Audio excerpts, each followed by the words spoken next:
What is going on, Japsters? This is your boy SYNTELL with your daily dose of the news. Before we get started, make sure you hit the subscription button, click the bell icon for up-to-date news breaks, and give us a well-placed thumbs up. Let's get started. I don't know about you guys, but there's some properties from the old Netflix Marvel universe that I would love to see brought back into the fold. I mean, we're talking Daredevil, Punisher, Jessica Jones, there's Iron Fist and the Defenders. For those of you that love Iron Fist and the Defenders, they're there as well. Now, according to renowned leaker, Main Middleman, we might get a few more of our street-level heroes and villains besides Daredevil and Kingpin. Matt Murdock, also known as Daredevil, is rumored to return to the cinematic universe with his own standalone project, but only after he makes a few cameos along the way. Now, according to Main Middleman's Twitter account, he says, and I quote, "Discussions about Daredevil have brought the future of the character in the MCU into question. Sounds like Matt Murdock will appear in many other productions before he gets his first MCU solo." Anyway, there is in fact a project about the Man Without Fear in early development. But Murdock is not the only hero scheduled to make a return from Netflix's previous superhero staple. The Middleman also says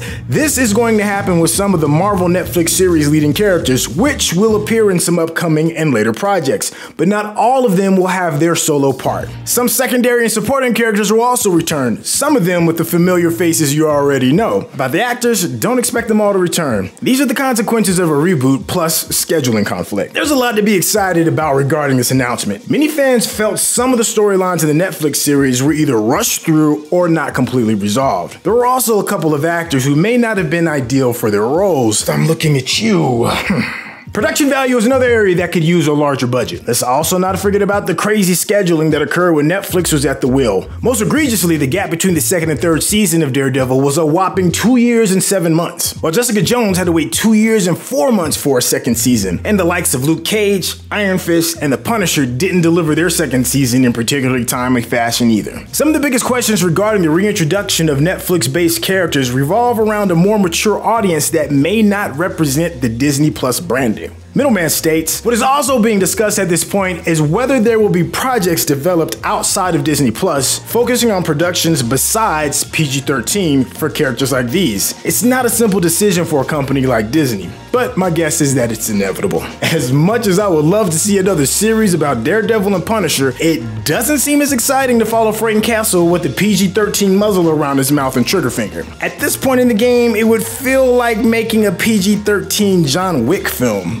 Why would you ever do such a thing? Maybe they can take a page out of the Suicide Squad scene with Harley Quinn and make flower petals blow out the back of her victim's head. The darker elements of Jessica Jones and her battles with depression and alcoholism may not hit the mark as easily if they are toned down. But then again, WandaVision successfully told an interesting story that revolved around grief without tipping back vodka or dropping F-bombs. This type of storytelling is possible, but I think it makes it a lot more difficult once the characters have already found success in their previous works. It's not easy to unsee what you've already seen. I think one of the biggest pluses regarding the reintroduction into the Marvel MCU is that they weren't really in the Marvel MCU to begin with. The original Netflix series might as well have been one of the many multiverses that Doctor Strange unlocked. They felt like the fun cousin you would visit during the summer, but never felt like the bond you shared with your immediate family back home once summer vacation was over. If the original storylines are restored, some of the characters in the MCU could experience some interesting deja vu. Let's not forget the decent portrayal of Cottonmouth and Luke Cage, played by Mahershala Ali, who is now set to play Blade. Nobody is 100% certain these changes will get another series again. For all we know, the extent of the involvement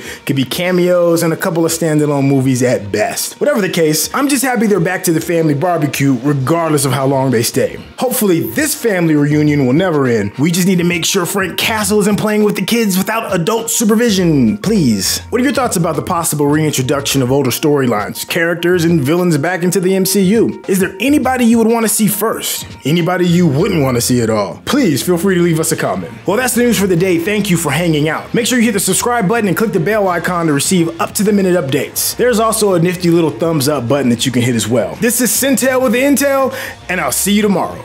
Peace out.